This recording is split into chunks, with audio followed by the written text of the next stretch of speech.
Hey everyone. So, unfortunately, I got some bad news. The first 33 minutes of the footage from this episode was corrupted. I'm not actually sure why, but I've taken some steps to make sure that future episodes have backups and backups and backups to make sure that none of this footage can ever really be corrupted again. Doesn't change the fact that I'm really sorry that 33 minutes of footage for this was lost. So, I'm deeply sorry, especially to Hudson. Luckily, we still have the majority of this conversation preserved, but I just wanted to give this forward as a note for why there's a lot of missing footage and why the intro is a little bit different. In this question, I was asking Hudson what his most unique talent was, and if memory serves me correctly, it was either his ability to ask questions or his curiosity. So I'm going to let the rest of the podcast play as it is. Yeah. Saturday. Yeah. No, I'm look forward to. I think that might be the only one I actually set as like a premiere or something like that. Yeah. Because you should make a big deal about it. You're doing a lot of work for this too. Yeah. So. Well, one, it's gonna be uploaded in like 3 months. Yeah. But two, more importantly, like in the Master Memories cinematic universe, you've got a lot of people. It's like everyone that's like somehow important to me, whether it be friends, maybe family in the future, who knows. But like I have a lot of different friend groups, so like for the people that watch aren't gonna watch like every one because like it's these episodes are really really cool if you know the person, right? Yeah. So whereas for me, everyone knows me. Yeah, you're the common thread. Yeah, but I made this whole question by myself, didn't I? Wow. Not you, thing. But yeah, no, I remember in Puerto Rico, was it you or was it Sati that asked like you're like kind of a combination between like both your parents? Like that was a Saudi question. I can't take credit for that one. Fuck. I'm trying to think the other night at dinner. It was we were at, it wasn't Pat's, it was the bachelor party thing. Like what's your ideal bachelor party? Oh yeah. Yeah. It's just like I never would have thought to ask that question, but like it's such an interesting question. Yeah, and I think part of that and I think you're curious too, and I think that comes from a matter of like looking at the world and just watching things happen and then like letting your mind go towards like questioning the default of things too. Yeah. So, I think that's just kind of like it's like a muscle people build, Yeah. So I want to think build it's that muscle. an intrinsic thing. So yeah. Yeah.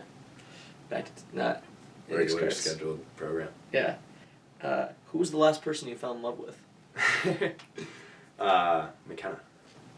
Really? If we're talking about love. Yeah. Well, are we talking about romantic love? Take it however you want. Whew. Okay. Sorry, McKenna, if you're watching this, I'm going to go a different direction.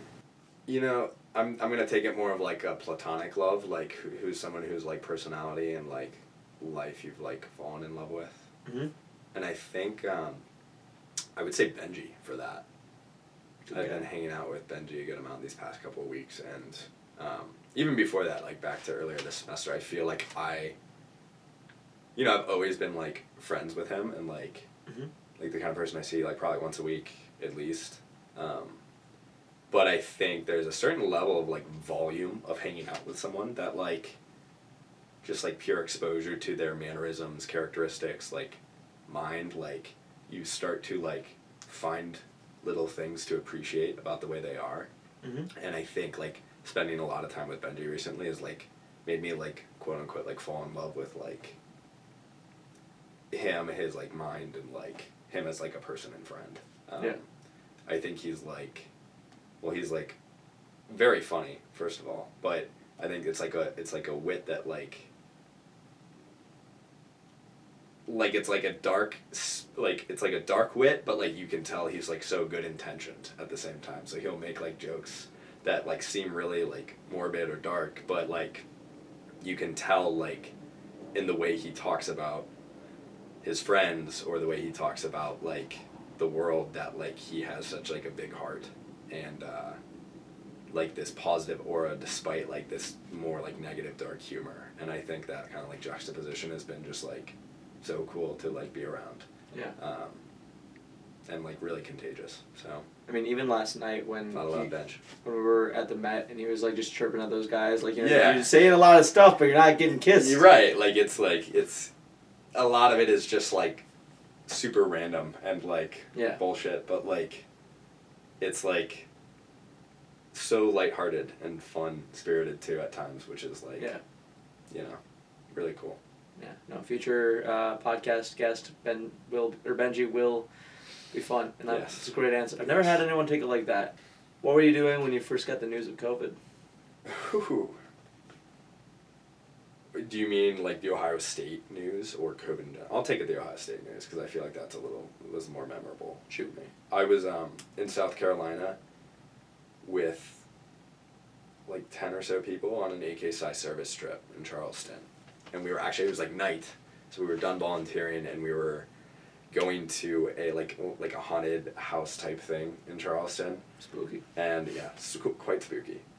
And got like notification on our phone that like Ohio State was, I think that was like when Ohio State was closing for just like the next week. Yeah. So at that point we were like sweet, like extra week Extra of spring break, break, right? yeah. Like very exciting. Besides, all the public health crisis, stuff, which I feel like we probably didn't have any kind of concept of at the time. Mm-hmm. So yeah, that's where I was. It's kind of weird.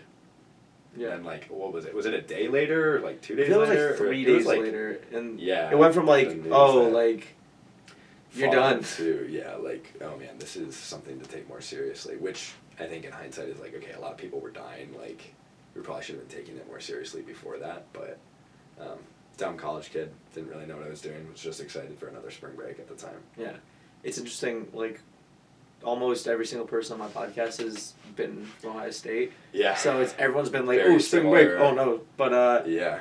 yeah, it's a fun thing because I feel like we all had the same collective experience as Ohio State. Yeah. It's the people that weren't at Ohio State.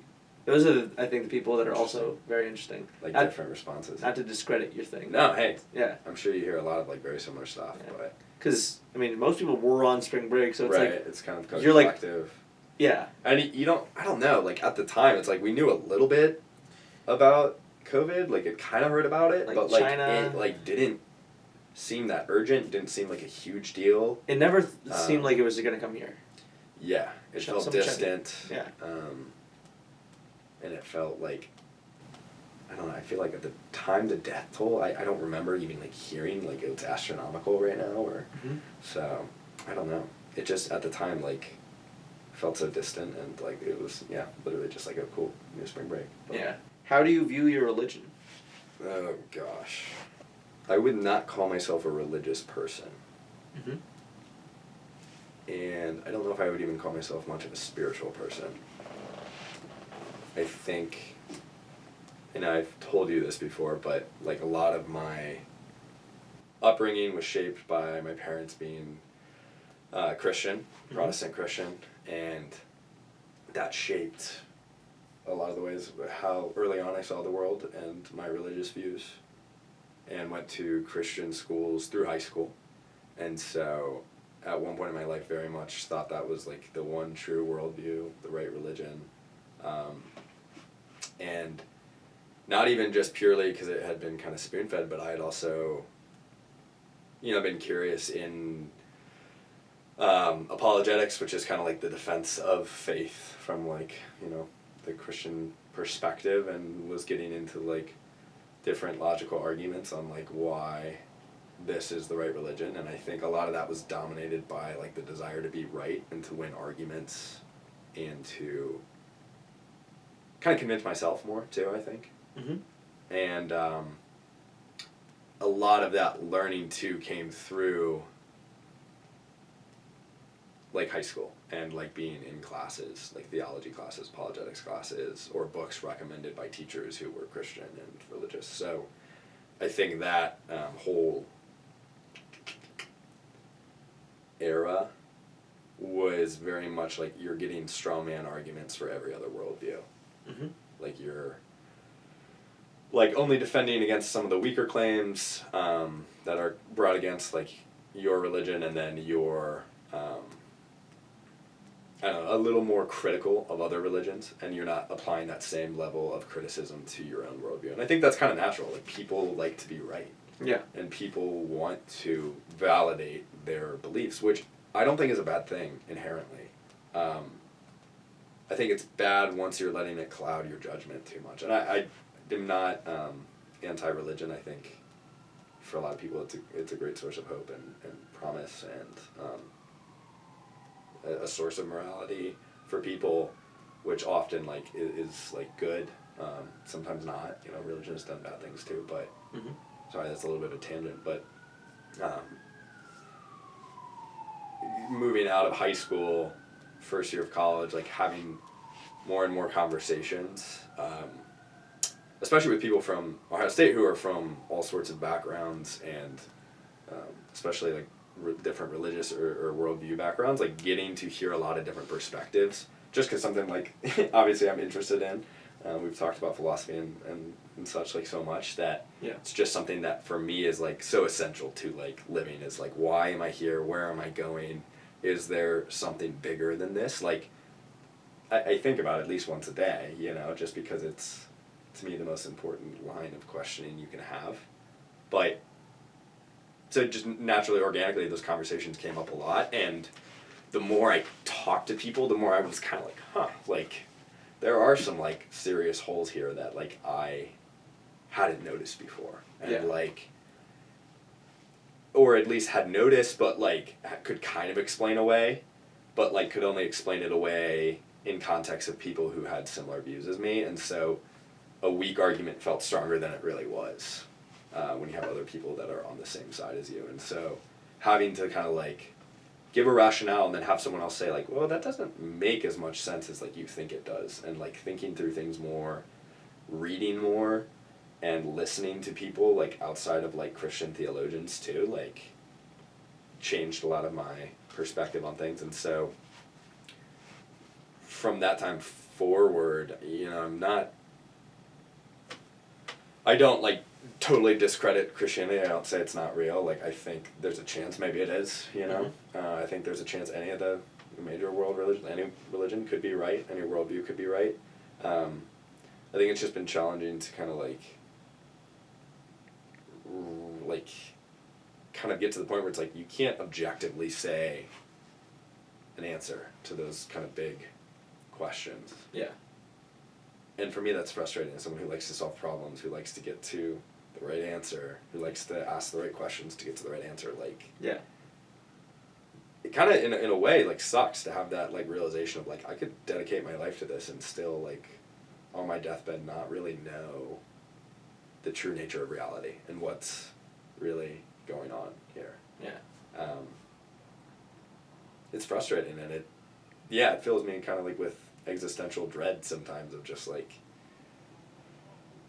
some days it's hard to get up, you know, and it's like, I don't know, but you find purpose in what you, for me at least, I find purpose in what I decide to give purpose to.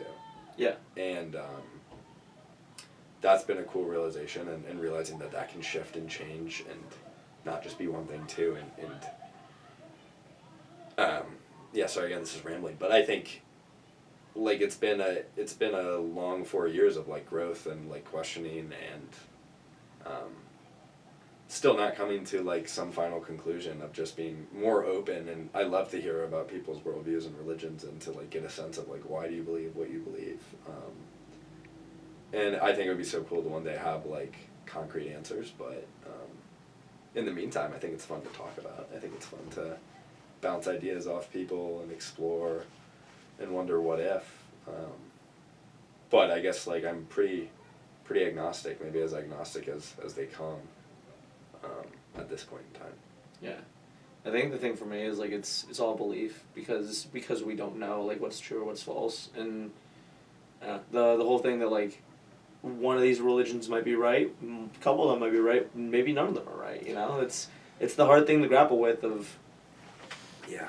Especially, like, I was reading Kareem's autobiography, and he, you know, having at this point converted to a Muslim, was having a conversation with, a Christian kid who was like, you know, like, if you don't believe in Jesus, you're not going to heaven. Not because, you know, like, it's more of like he was, like, worried about his friends because he wanted his friends to go to heaven. It's just like, when I read that, I was like, it kind of, like, stirred some gears in me. Like, there's so many religions that, like, if you don't believe specifically what I think, like, You're not going to be like, Yeah. I don't know. Which is kind of the scary part, and I guess something I didn't explicitly say. But for me, my upbringing and what I had been taught, was that, and it's like this is the right way, and if people don't believe in Jesus Christ, they're, everyone's sinners, and if you don't have faith, you're not atoned by His blood, and so you're doomed to hell and eternal suffering and separation from God, and that is a terrifying prospect, As someone who didn't ask to exist in the first place. Yeah. As most of us, I think, are, that's damn, and that's how I viewed a lot of religions is and some are that way of this is the right way, and if you don't believe this, then you're not, or you don't follow these rules, then you're not going to heaven or paradise or whatever. That's a scary prospect, and I don't mean to diminish that. That's I think even more so something to be or gives more and more reason to try to figure things out. Because what if one of those things are right? It's well, you'd probably like to know that. So, and if they're not, at least that shapes your worldview in a different way. Yeah, I always enjoy reading those articles about someone dying and then going to heaven, but then getting brought back. Because some of them are interesting. And then there's one that was I saw God. He was wearing Tim's. Yeah, right. How much of that is in your brain? How much of that actually happened? Chemicals released when you're. Well, isn't there DMT or psilocybin or something released in your brain DMT? Yeah. After you, it's the the only time your body naturally releases DMT, and it's the reason your life flashes before your eyes because DMT it makes time distortion of time. Yeah, people that take DMT recreationally, not me. They say they think they live 4 years of life, and then in reality it's been 10 minutes. Yeah. Which is crazy. For me, it's so terrifying. Yeah. And that's almost it makes you question am I on DMT right now? And I've been living. It's the one Rick and Morty episode of him going to the arcade and playing that one dude's life. Yeah, we can get all into simulations if you want. Yeah. But it's scary to think about that, but also kind of cool that you can. There's so many ways to alter the human experience, and obviously drugs are a big way of doing that, but alcohol, or even mindfulness meditation, people have different experiences in that state or in a flow state too. You can.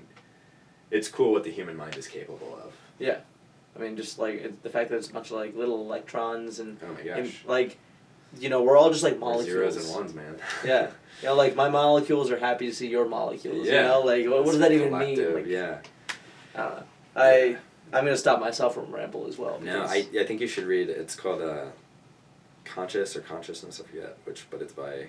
Is that the Monica book? Harris. Yeah, when I came back from the gym and during the blackout, and you and Liv were reading. Are you reading that? No, different book. Different consciousness? There's only one consciousness. What are you talking about? I haven't read this book in a couple of years, but I think you'd really enjoy it. It's kind of a similar, underlying question of how does matter become conscious and at what level?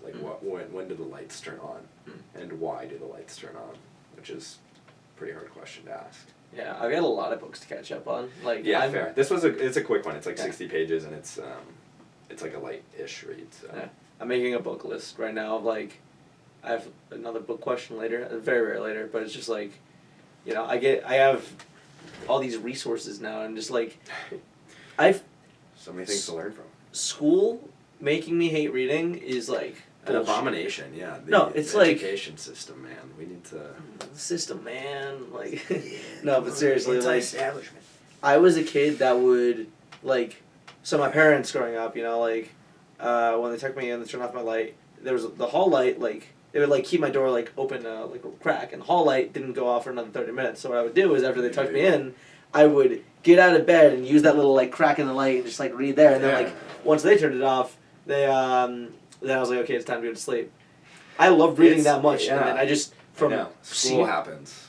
It's nuts. Write an essay why the blue curtains are blue because they represent blue. It's just it's sad because I was the same way, and so many kids I think have that natural like enjoyment of reading, you Yeah. know, because it is like just a pleasurable thing. But as soon as like you tie it to like the like some sort of score or Yeah. grade or a level of accomplishment with it, or like, and then you add in the element of like being forced to do it, right? Like Mhm. now you're distorting the experience and turning people away from it. Yeah. And I don't know how to change that, how to like, you know, like how to like accurately like judge people's like progression and growth without like having like test scores. Yeah. But, I think there's got to be a better way than what we're doing right now. So I agree. Just like I remember junior year was like like when I was in American like literature, like reading like Kill a Mockingbird, The Covenant, like yeah. Edgar Allan Poe. I was like, this shit's actually kind of good. I Yeah, forgot I right? like this. And Junior year lit, I agree. I don't know. Some good stuff there. I never even thought about it like that. Like when you're told that there's a correct way to read and like interpret Yeah. this stuff, like that's Yeah, right. that's like of course you're not gonna like it if Stripping you're away some of what's inherently great about reading. Yeah, The interpretation. yeah. So we're gonna fix the school system. Yeah, hey. We got it. Gotta fix the school system, gotta fix media and the polarization of American politics. We've got our work cut out for us. Yeah, but luckily we have another 100 years. I'm not trying to get to the I'm trying to join the 127 club. Yeah. Would you want to live that long? Depends on, like you said a little bit ago with dementia and Alzheimer's. That's in my opinion the scariest thing. Like, yeah, it's the whole there are fates worse than death, Yeah, absolutely. There and the fact that longer you live, the more susceptible you are to some diseases. I think like it really depends on life expectancy and quality of life in those later stages of would I want to live that long. I think like honestly like my 80s I feel like would be like, I don't know what I'm saying, but how about you? No, I kind of feel the same way. Like I think totally depends on like what does that quality of life actually look at. Like so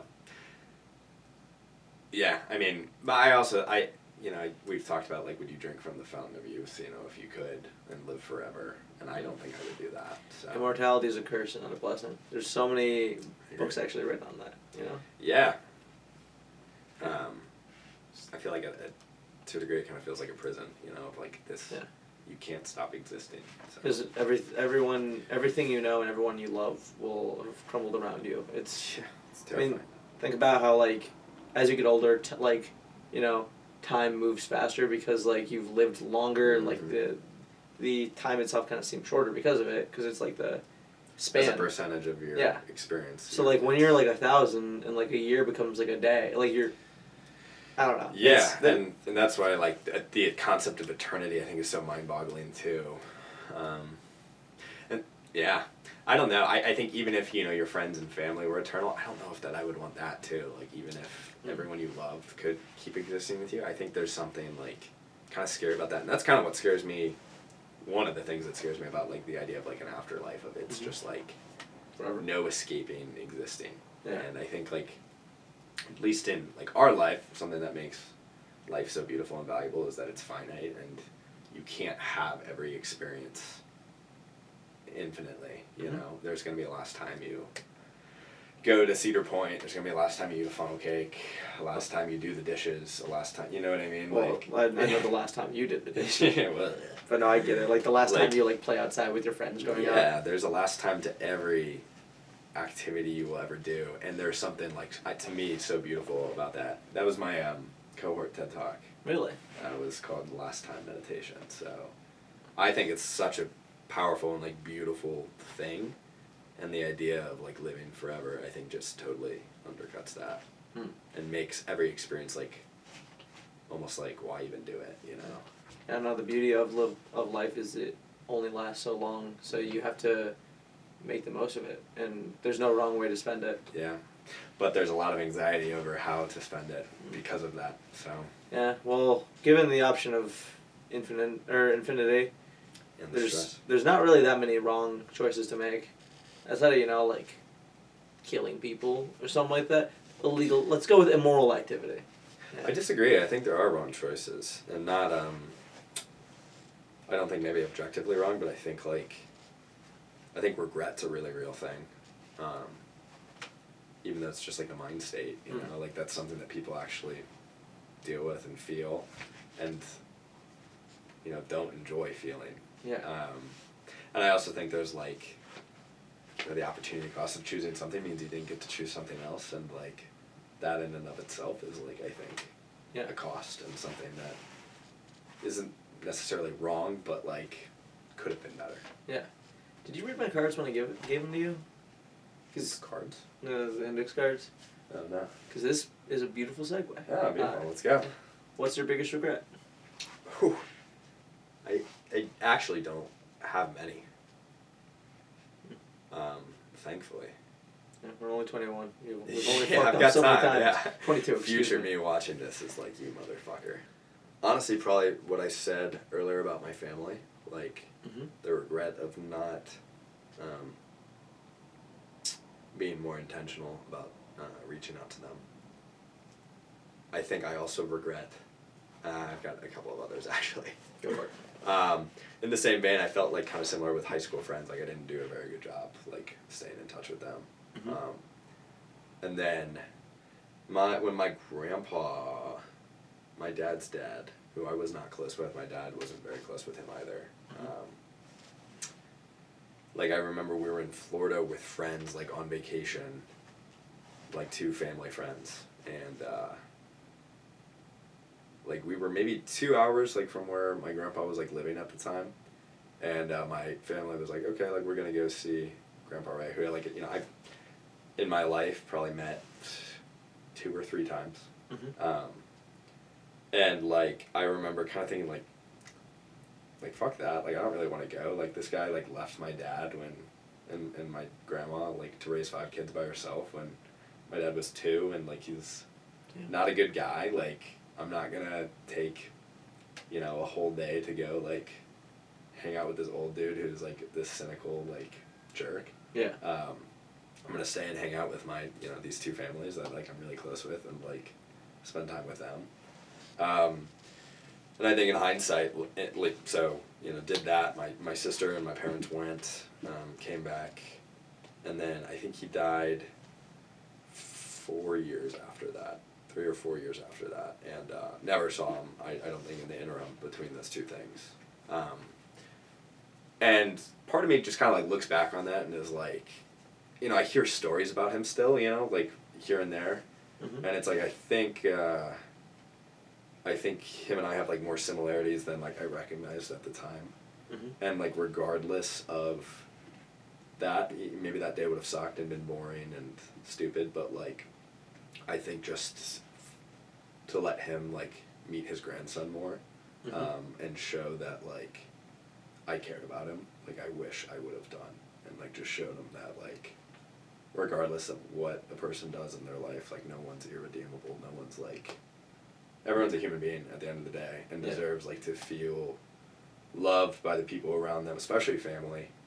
And I think, you know, my dad had kind of reconciled with him by that point, and you know, I think I was just a shithead like freshman in high school that like didn't really understand the bigger picture, and you know, not claiming that I do now, but like that's something I kind of look back on and like I wish I would have done that to spend time with him. And then my other grandparents too, I just wish they lived close to me growing up, and it was always kind of like, we have to go to Nana and Papa's, you know what I mean?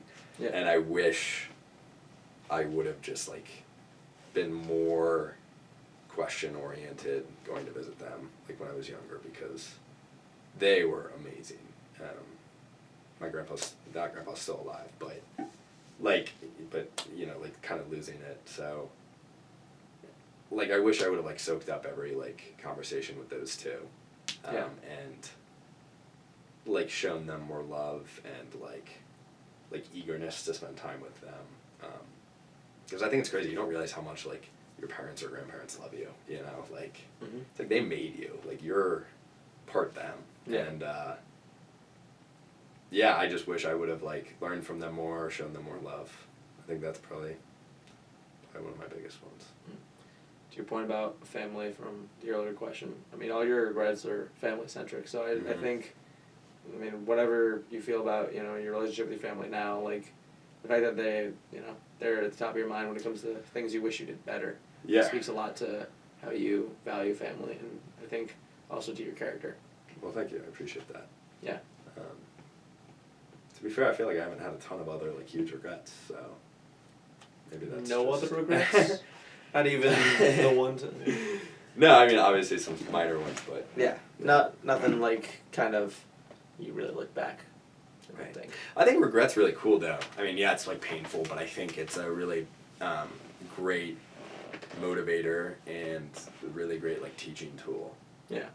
And it's like kind of cool, not cool, but like it's interesting to feel regret too, and just like examine like what it actually feels like to feel regret, and like notice how it like manifests in your mind and body, and how it makes you feel. Yeah. And why it does so.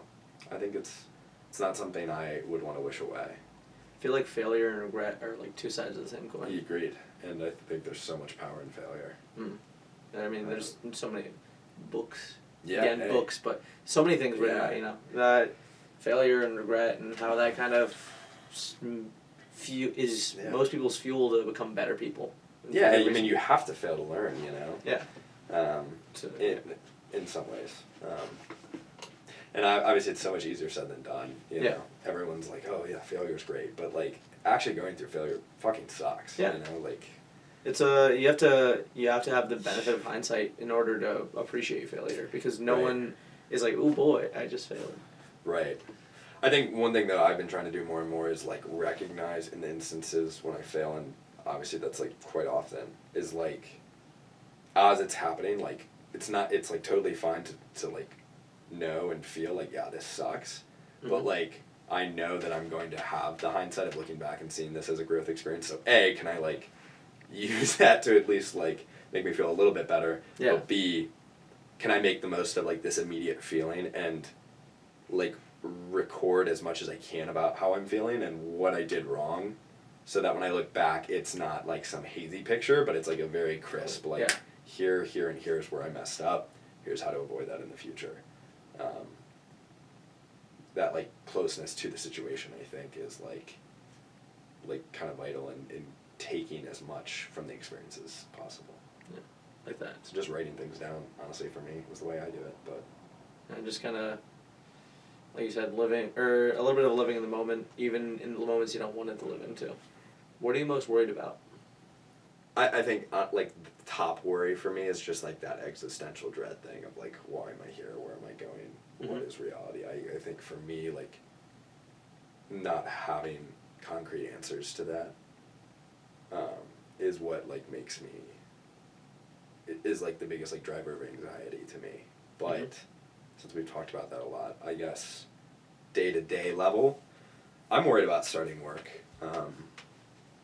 You know, I'm really excited that I got the job I got, but like I definitely think I'm gonna have a sense of like imposter syndrome when I start. Of like, these people are all so smart and good at the stuff, you know, and I'm like just kind of an idiot who like you know what I mean, just kind of like doesn't know what he's doing.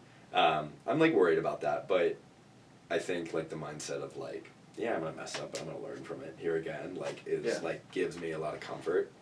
I think I'm kind of worried about like what's next after that, and like how do I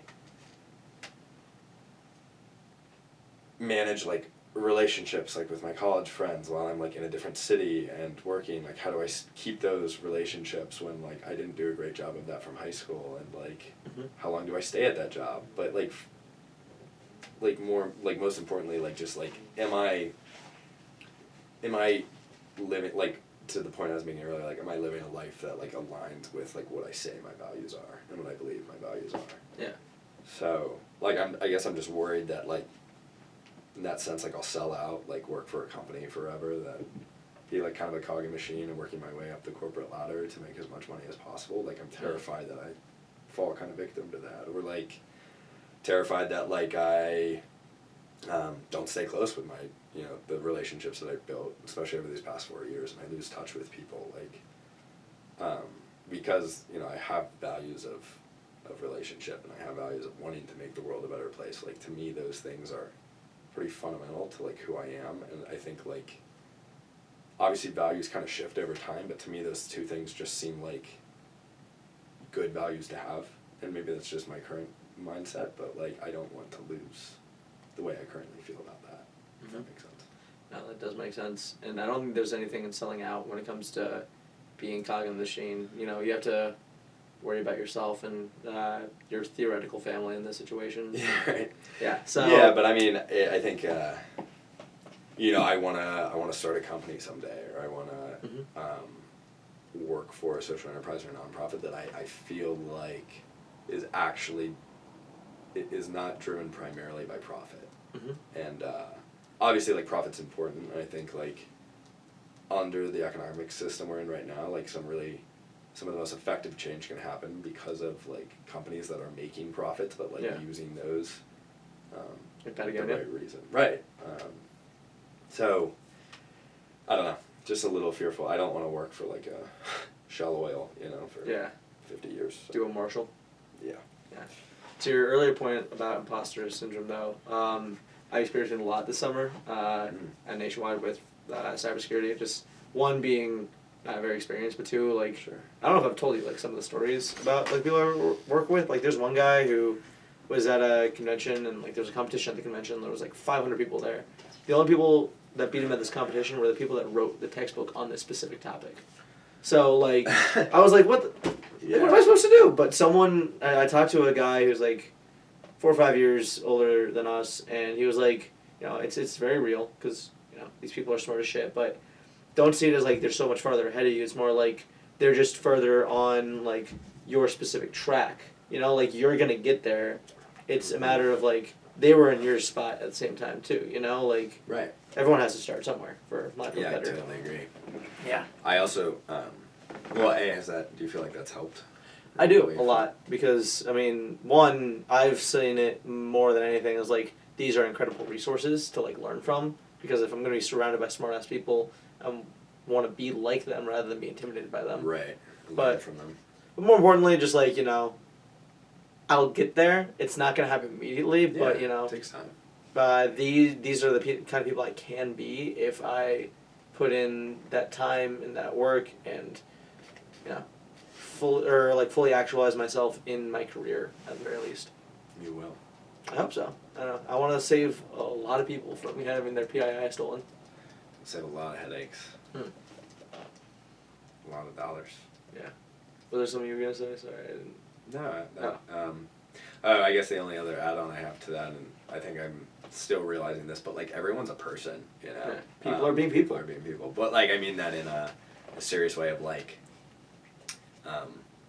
you know, from the janitor at a Subway to Elon Musk. Like, like, everyone has the same kind of raw materials. Yeah. Good days, bad days, you know. Yeah, trying to experience emotions, suffers in ways subjective to them, and experiences joy, hopefully. I hope everyone at least gets to experience some type of joy. And I don't know, just, like, grounding myself in that and remembering, like, there's no need to worship the ground anyone walks on, because we're all kind of collectively in this and have no, like, here again, like, no idea what's actually going on, you know? Like, Elon Musk, like, doesn't know what the true nature of reality is, you know? I don't know about that. Bill Gates doesn't, you know, like, Bezos. Yeah. Maybe they do, and they're not telling us, but well, Elon made SpaceX, so, like, he's got it. You know, right. That's it. You're right. But, He's a different level. no, I completely agree. So I we're think all, that's helpful too. for lack of a better term, we are all people being people. Yeah, I kind of get it now. See? Yeah. Maybe I wasn't so crazy. I don't know about that. What's the hardest thing that's happened to you in this past year? Last summer was really difficult. Working for PwC. Honestly, wasn't too bad. Like, the hours weren't too bad. But I really didn't enjoy it. Like, I just didn't like the work I was doing. And then I was dealing with the AKSI stuff. RIP. And on top of that was trying to case, because I thought I was going to re-recruit in the fall, which I ended up doing. And then my grandpa was having, like, health issues, the one that I was close with, or am close with. He's living in Florida now, and he's still alive. But that was just like a lot, all at the same time. You know, Yeah. each of those things individually could totally handle, but getting off work at 5:36 and then immediately hopping on a phone call with, you know, AKSI people for 2 to 3 hours to try to talk about like what's going on and like what we need to be doing, and just managing a lot of different stakeholders in that. Mm-hmm. And then immediately after that, like doing a case, you know, potentially, or trying to weasel that in somewhere. Yeah. You know, like that's why I moved home last summer. I just I wasn't taking care of myself. I wasn't like eating, was not showering very often.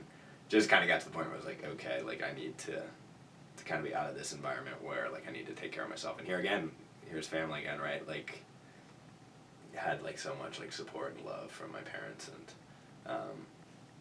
kind of you need those reminders too when everyone's kind of like demanding things of you, like getting reminders from people you love that like you're enough, like you don't need to, everything could go to hell in a handbasket with everything you're doing. You could stop doing everything and like things will be okay. The world's gonna keep moving. Like this isn't the end all be all of the world. So like kind of maintaining that perspective and getting people to like like my mom cooked like every meal for me, you know. So like I don't know.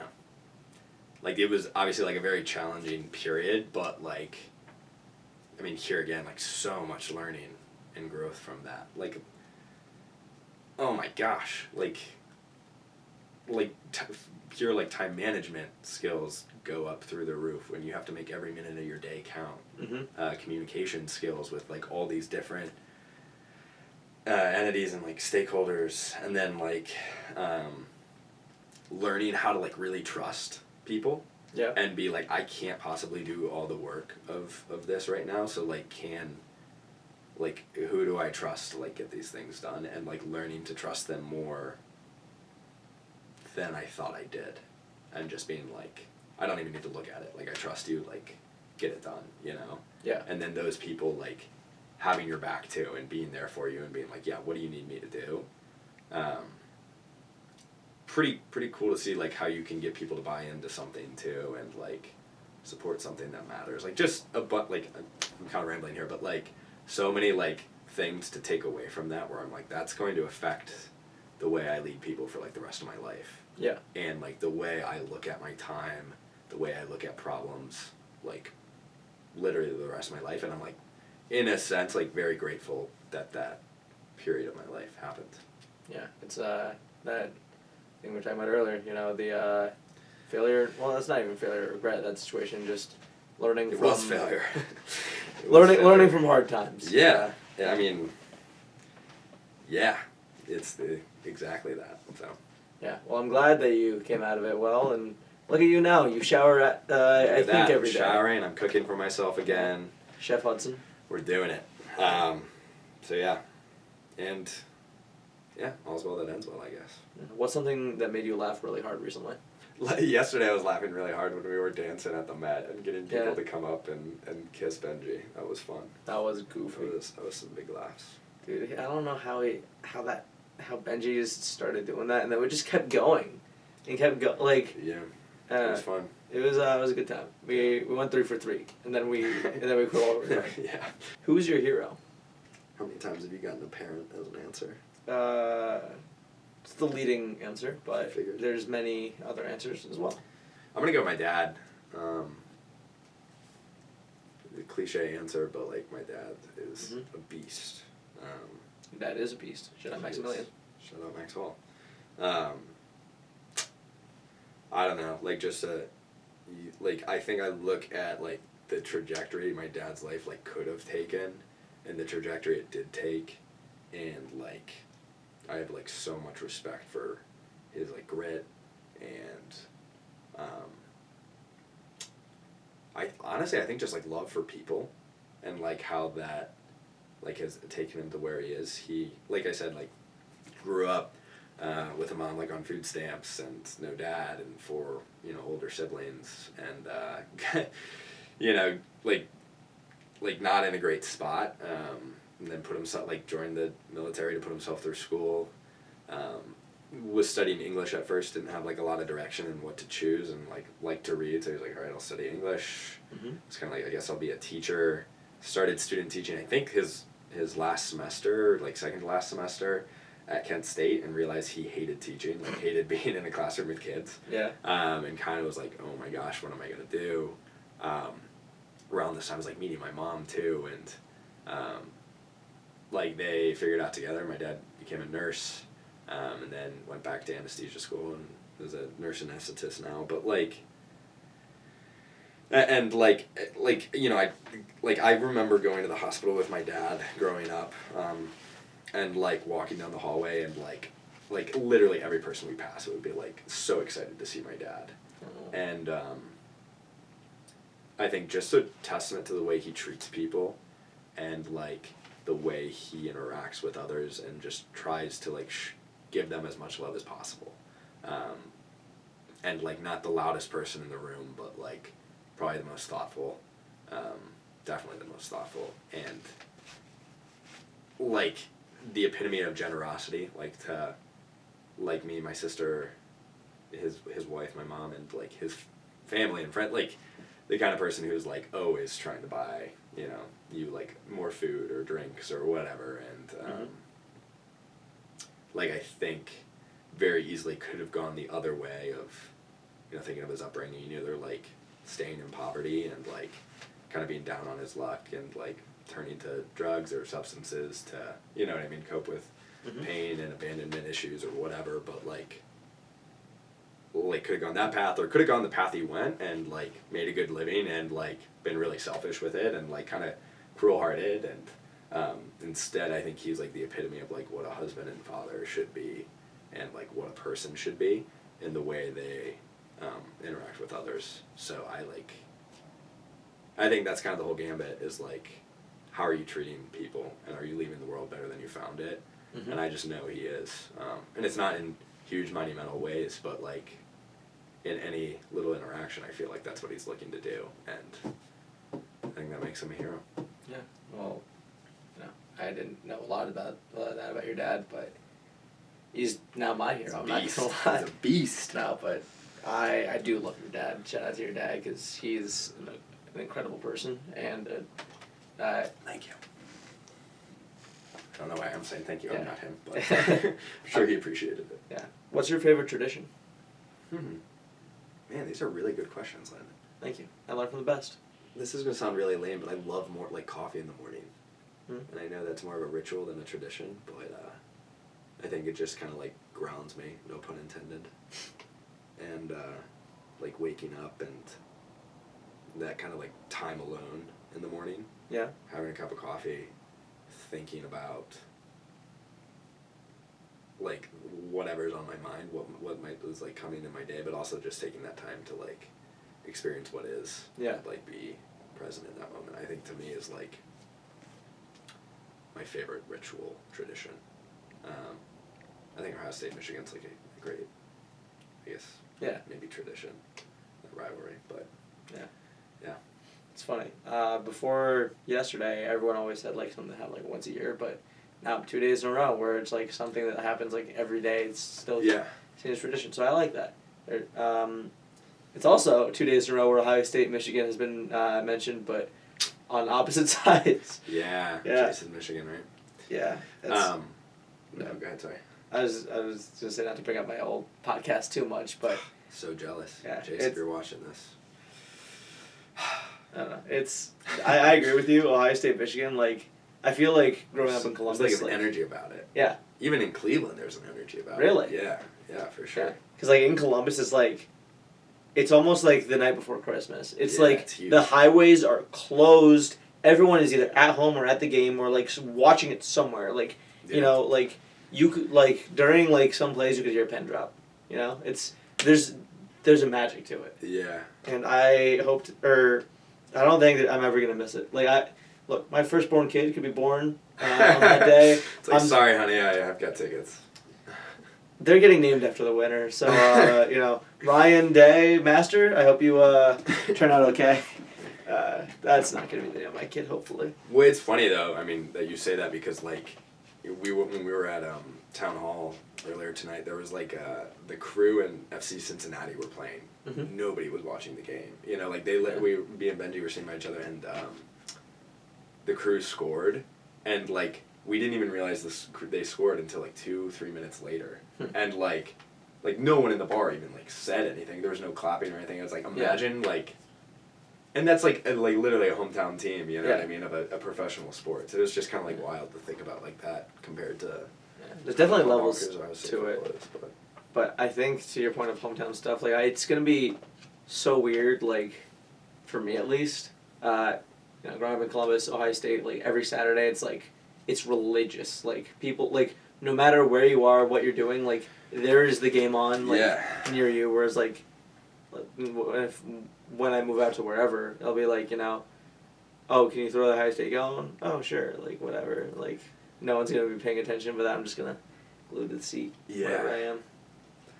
Yeah, I know, and I think there's something really cool about traditions. Mm-hmm. You know, not just that, but any kind of tradition. And future me, if you're watching this and if you haven't done this already, and if you have kids by this point, like, I want to make up a ton of like random traditions for my kids, like goofy things that like no one else does. Yeah. And I kind of got the idea from Anna and Wally, like her family's kind of like that, but like I want to do like. I don't know, like how Evans... like laser tag Fridays or something, or like once a month, or like just stuff that like I don't know, like life is I think too short to take it too seriously, and I think we need more just like fun, whimsical like things to celebrate. What's the best thing that's happened to you in this past month? Can I say Europe? It's slightly outside of a month. Go for it. Yeah, just month-ish. I think the post-grad Europe trip was like very much kind of like a nice capstone to like the college experience, and getting to see more of the world, experience different cultures, learn about different cultures, and do it like with some of our roommates and friends like was something that I'm gonna remember forever. Yeah. Wish you were there. Wish I was there too. But maybe part 2 next year. I would love to, like, I think obviously with like having as many friends as I do, I'm Mr. Popular. Yeah. More importantly, like, no one, or like I'm going to have next summer off, whether it be for whatever reason. Like I've decided like I'm getting May and June, maybe even July, like off, because I had 8 days between graduation and work, and 6 of those days I was alone. But I think it'd be fun to like try to jigsaw like a Europe trip for myself, of like having people come out to Europe, and then like almost like Baldwin was, like spend a couple days here with this person, spend a couple days here with this person, like just travel all over Europe and finally get my Europe trip, but like the Landon way. That'll be fun. Can I get the number 7? Whenever I say the like anything way, all I can think of is the Aki way now. Like, have you seen those TikToks? No. It's about like this guy who like owns a like bodega or whatever. He's like, someone be like, hey, could I get the blah blah blah, the Aki way? You're like, oh yeah. So then you put the meat on the grill, and then it just looks disgusting, like the stuff he makes. But like they're hilarious. Like it's almost like I don't know if he's being funny about it or like if he actually thinks this is good. Huh. Yeah, I'll send it to you. Yeah, show it to me. Yeah, I'll find them. Where do you see yourself going in the next 5 years? Wow, I think I'll be in Cleveland, at least for a year during my leave. Yeah. Starting at McKinsey, and I think in all likelihood, hopefully I'll do at least 2 or 3 years there, from like a career standpoint, and then after that, would ideally like to, if I really like it, like I think I'll stay, and I think there's a chance I do. I think it's cool to. This was kind of like my dream company, freshman, sophomore year. So it's like kind of cool to like have that actualized. And I think there's a good chance I really like it. I want to keep doing it, but I don't know how sustainable the whole work-life balance thing will be. So I think maybe my like 3rd year, I would like want to either do like an externship where you get to like work for a different company, but you get like your McKinsey salary and benefits. Yeah. So you can do that for like a nonprofit, or like a lot of different types of companies, institutions. So I think something like that would be really cool. Or they do kind of like an office exchange type thing. I don't know what the actual program is called, but you can like work in a different office for globally for it's either like 6 months or a year. I don't quite know, but I think it would be really cool to do that in Barcelona, and kind of really buff up my Spanish. That would be cool. Or like grad school. If I get into a good MBA program, would strongly consider it. To have a little break, or there's a like sustainability fellowship you can do at McKinsey, and so you basically just be working on projects that are related to climate and sustainability. So clean tech projects or green investing. So all sorts of stuff in between there. So I think that would be really cool. I think work that I would be like really interested in doing, you know, and learning about. So one of those 4 things maybe like in a couple years from now, and then maybe several if I could swing it. And then I don't know, like I think beyond that, like if I end up wanting to leave at some point, excuse me, I think I'm really more and more wanting to start my own company or work in venture capital or at a startup for a while to kind of get exposure to that space. And I think ultimately, like I do want to own my own company or start my own company. So yeah, I mean, we'll see. I have no idea if that's actually the way things are going to work out, or yeah, I think a lot of other things are interesting too. I could so see myself like going a totally different route. Maybe I'll go back to school and study neuroscience. I don't know. Like I think it's so cool that there's so much to like learn and like explore that I'm really hesitant to make like a super concrete 5-year plan because it's like there's so many interesting things to try. So I feel like in your 20s, Just it's like take a it 1 to 2 year at a year time. plan. You know, like it's like there's Yeah. just so much to do, and like things change so fast. That's Oh like my you can't. gosh. But can't even imagine what Yeah. kind of jobs we could have in 10 years, you know. So exactly. yeah, The I'm not jobs married really to any of exist. that, but other than I think I'm going to start work in September. So And then personally, do you have any yeah, idea? sorry, that was Yeah. so career focused. Oh, you're good. No, that's how most people initially take it. Personally, well, I hope we're still friends, and I hope I'm still friends with a lot of my college friends. Sorry, after this And then podcast, I'll never talk to you You're again. right. Sorry, this was it. And I think we will be. I'm fairly confident in that. I think so too. So the friend standpoint, I think will be great. Family standpoint, I think will be great. McKenna, hopefully, and I will still be dating, and we'll see. You know, Yeah. I don't think I'll be 27 then. Yeah. That might be like starting to get to the point where like I'm ready to settle down. So I don't think I want to get married anytime soon, and I know she doesn't either. So Yeah. I think I'm not in a huge rush for that, but you know, maybe late 20s. We'll be ready. Late 20s or 30. I feel like is a good time to get married. Maybe have kids before 35. So who knows though. Maybe McKenna will dump me. She'll realize she's way out of my league, and I'll have to start from square one. But When you say the settle down part, you got the first part down. so Yeah. but, Yeah. But McKenna, no, I'm sorry. she probably won't watch this. She's Yeah. like, oh, he's talking about this shit again. Chalmers. But yeah, I enjoy being with her.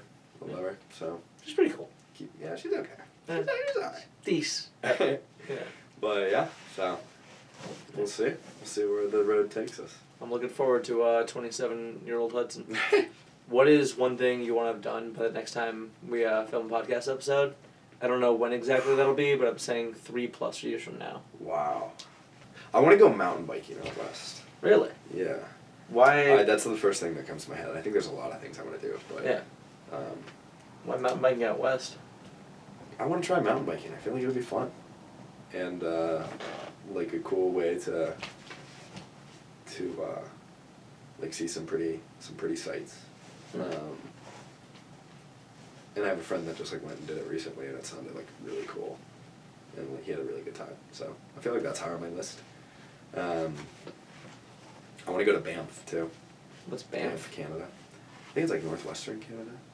Oh, I thought you meant It's like like- badass motherfucker Canada. No, Banff. Banff. Oh, I hear Banff. Yeah. Yeah. My hearing's Um, not good. You know this. Fair enough. Yeah. So I don't know. I think I want to like hike more. I want to be. I think 3 years from now, I'm just hoping like I've done some more national parks and like still feel like I have hobbies. Yeah. Like interests outside of just like career stuff. Yeah. sorry, that's not a super concrete goal. That's not. But I guess my goal is like 3 years from now, I'm gonna look back on me saying this and be like, yeah, I did those kinds of things, and I enjoyed them, and I did them with friends, and we bonded, and got closer. So. I'm glad. Yeah, I don't know if it's a goal-oriented thing. It's just, yeah. But to Yeah. your point, 3 years from now, you're gonna be like, damn, mountain biking in the West, awesome. Other things that you said, awesome. Exactly. I kind of didn't pay attention after you said mountain biking. I'm not gonna lie. That's totally fine. This is going on a while, and I've been droning on, so I don't blame you. Yeah, no, I'm kidding. I just wanted to make a joke. You know, I have to undercut everything I say with humor. Yeah. You do be doing that.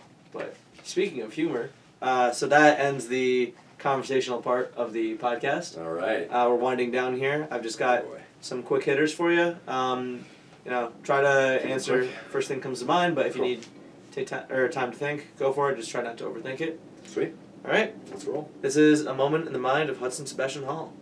What's a song that's been stuck in your head recently? What's the new Steve Lacy song, Bad Habit? It's been stuck in my head. What's one of your favorite quotes or lyrics? I think my go-to favorite quote, and I'm totally gonna butcher this, but it's something along the lines of like, people may forget what you did, people may forget what you said, but people won't forget how you made them feel. Someone else said that on the podcast. Really? It's a pretty It was cliche. Dom Julian. Holy it's shit. a pretty cliche quote. Yeah, I no, think but it's a great quote. I think it resonates with a lot of people because it's like, damn, like, that is true. Yeah, no, it's very poignant. Yeah. Yeah. What's the best show or movie you've seen in the past month? Everything Everywhere All at Once. That's like a top 5 movie for me now. I concur. It is incredible. Future Hudson, if you haven't seen this in the past several years, you should go rewatch it. What's the best thing you've binged recently? Seinfeld. Always a great answer. Great answer. What's the best book you've read recently? I'm currently reading a sci-fi book that's really well written. It's called The Dark Forest. And it's like a sequel to another book called The Three Body Problem. I think you'd like it too, actually. It's kind of nerdy, but Yeah. like it's also like they've got like a lot of like almost like astrophysics like Yeah. references where I'm like goes over my head, but like cool to kind of like get a little flavor of it too. That's why I'm. A lot of alien stuff. This is the question that book list I was talking about. Yeah. Exactly what I'm sure you're piling them up. Yeah. What's your current or most recent job? Unemployed currently, and loving it. Yeah. Most recent, I haven't worked since PwC last summer. Really? Like, yeah, not for money. I thought you were doing like a part-time gig of some sort, but yeah. Well, do you want kids, and if so, how many? Don't want kids right now. Don't want kids for future me, but feel like future me will want kids. Probably like no more than 3. Like 2 to 3, I feel like is kind of a sweet spot. Yeah. I would do 4, like if my wife wanted to do like 4. Yeah. I'd be fine with that, but I think 1 is silly. Yeah. Like Only kids end up weird. they're always weird. Okay, Yeah. not always weird, but like it's like Not I weird. would feel bad. Like I would also feel like I need to entertain them all the time. Yeah. And I feel like it's so fun to have a sibling. So Yeah. 2 to 3, I think is the sweet spot. I agree. What's your favorite spot to eat nearby, whether it be sit down or fast food? I don't want to lead you anywhere. I just had Town Hall tonight. I like Town Hall. I've been there. I've never eaten The there. one I've only been to the one in Cleveland before. There's one in Cleveland? Good food. I had no idea. I also had no idea Town Hall had food. So. Oh yeah, it's good food. Yeah. You like it. That's a lie. David told me that on Tuesdays that you can get a burger, fries, and a drink or milkshake if you want to sub out the drink for $12. That's a pretty good deal. Not as good as Brothers. No, Still- nothing will beat Brothers. Brothers, I need to get my house on the wave next year. Honestly, like Yeah. Brothers $2 cheeseburger. yeah, $1 $2 cheap. fries. And $2 beers. it's just you can't beat it. You really can't. So good. Yeah. We'll miss that place. What's something you think is underrated? I think that feeling right after a phone call that you had with a friend where you just caught up is like really underrated. Or like if you call someone that you haven't talked to in a while for like an hour Mm-hmm. and then you kind of like, well, that it obviously is a good feeling, but I think most people would agree with that. But I think like the 10 to 20 minutes after, as you're kind of like reminiscing on what you talked about and like thinking about offshoots of that conversation, or like, you know, a lot of times I'll think like, oh, I should totally recommend this podcast and like send it to them after, or this book, or I should like let them know X, Y, Z. I think that's like a really, that time period and like almost like dopamine in your that's still in your brain. I think is like really cool. I like it. What's your biggest hot take? Like, I don't think candy's that good. I think chocolate's good, but like I'm not a huge candy guy. Like I mean I like, don't get me wrong, like I don't hate it and I'll like eat it sometimes, but like we went to that candy shop in Loveland and I was like, like nothing really sounds good. Yeah. You know, like I don't know. You're the opposite of my mom. Or you're the opposite of actually no, that's I think the generic not generic. A lot of people I feel like. I guess maybe that's not as hot of a take. But I feel like a lot of people like candy. A lot of people it's like just sugar. candy. Yeah. Sweet things are good. Yeah. Yeah. What's your favorite quality about yourself? I like my mind. I like the way I think about things. I think I'm like a very like logical person. Like I think yeah.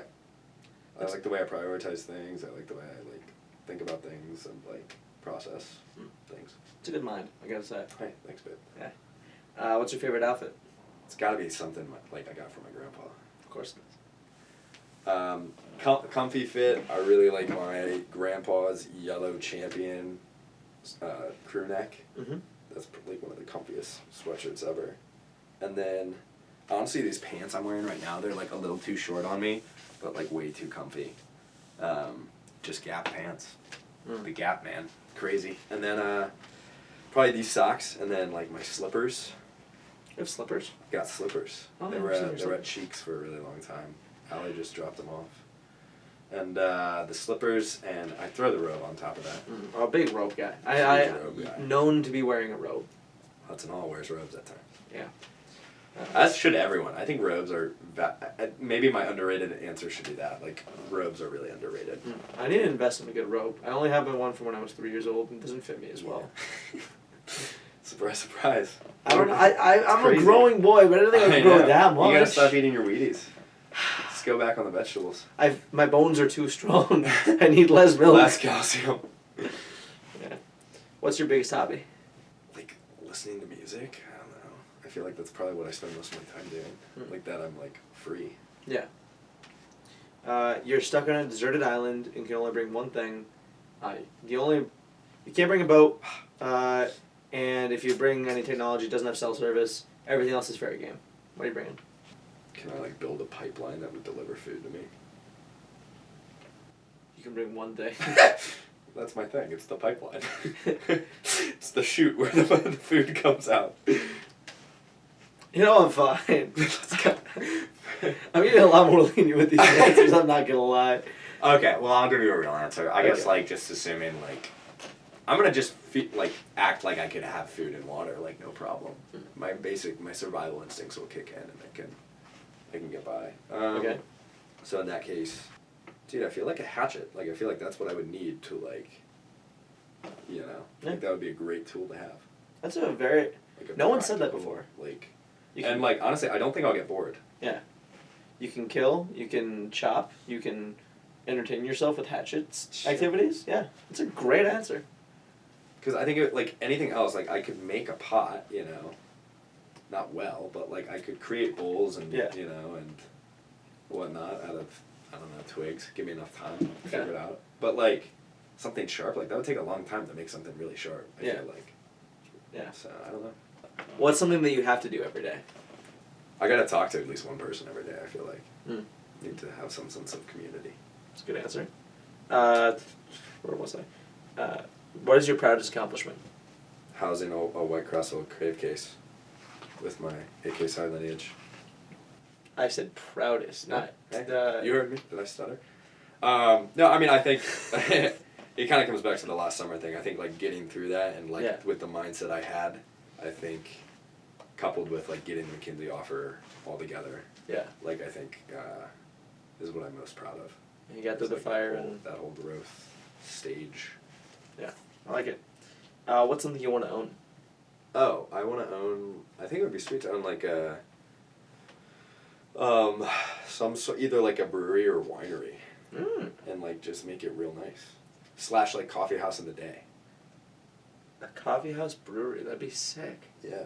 I'm stealing your idea. Like, two, like... I'm cutting it's kind of, like, two-sided and, like, like, different vibes at each.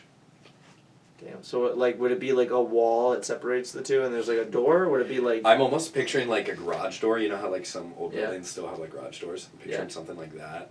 That would like get lowered during the day, and like part of it's a coffee shop, and then at night, kind of raised up on like special nights where it's gonna Yeah, be like weekend both. nights, and you can like open the place up, and like one is like clearly more bar like. Mhm. Maybe that would be open during the day too. I don't know. I haven't actually. This like just came to my mind, but like I feel Yeah. like that would be really cool to like have that separation, but open it if you like wanted to. Yeah, I'm cutting this answer so I can steal your idea. Because that's a really fucking good I idea. actually just came up with it. Damn. Yeah, so you Because got. I was gonna say like a winery or like a brewery, and then I was like, wait, Why a not both? coffee shop would be sweet. Yeah. And That's a good idea. What do you think the price of gas will be the next time we film?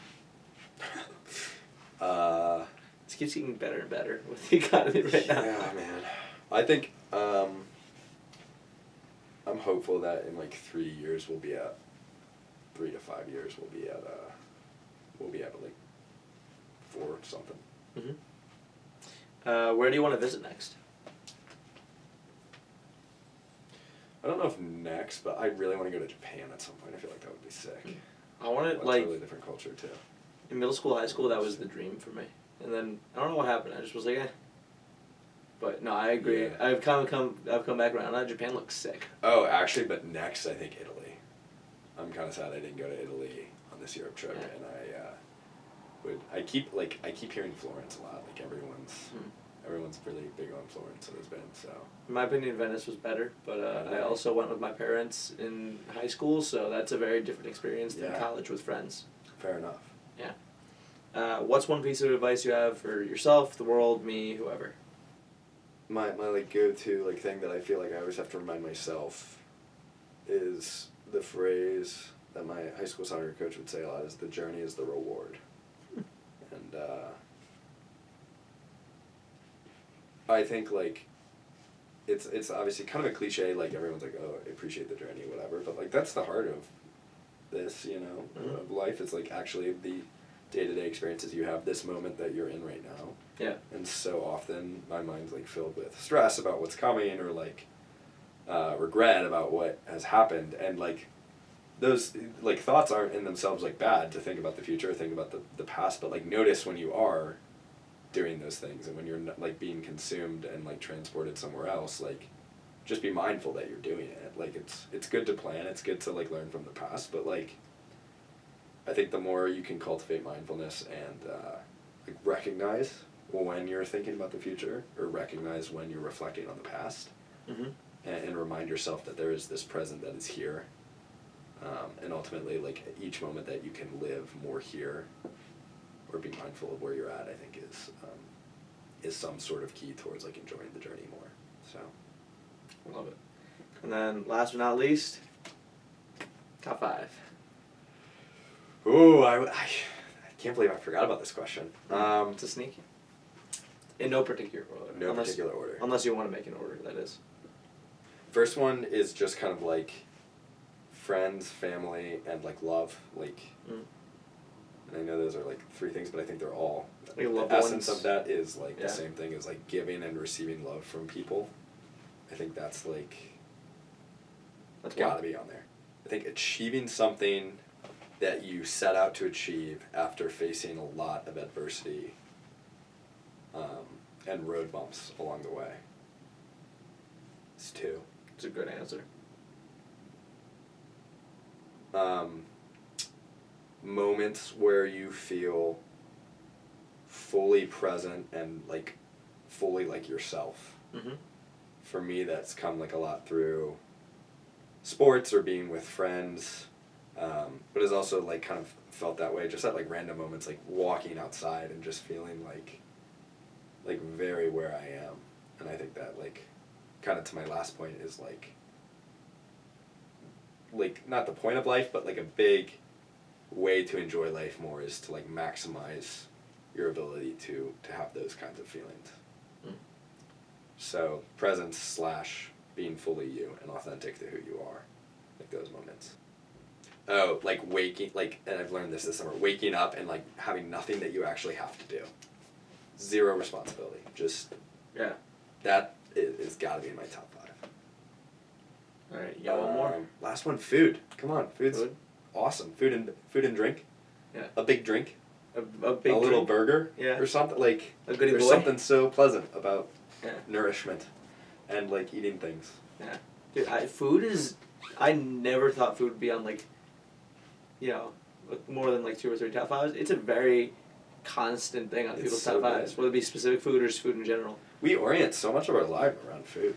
I don't know. Meal It's like times and, you know, like Yeah. cooking and like I don't know. Like I think it brings people together too. Yeah. Like food's awesome. you just gotta keep fueling your machine body. Yeah. Keep So- the meat shield going. Yeah, hell yeah. Cool. Yeah. Well, I'm glad I was able to have you on. Yeah. Thanks for being patient with the scheduling. No, it's I fine. apologize for being aloof. Don't worry about it. It's been a pleasure, and yeah. My pleasure. Thanks for having me. It's an honor. Thanks for coming on. I don't know how to end these things still. I've been doing this for like 2 months. And I think still maybe you need a catchphrase that's kind of like sound oriented. So just like, yeah, go ahead, try it. I got this. Whatever comes natural. Well, Wait, no, it's got to be your own. I don't know. How about, and that's the way it goes. That's also from Rick and Morty. Is it? That's the way the news goes. Oh, dang it, man. Wow, I didn't even realize that. All of life is Rick and Morty. Yeah, there's no original thought. Yeah. And on that, there's no original thought. Yeah. Cool. Sweet. Good times. Yeah, that was fun.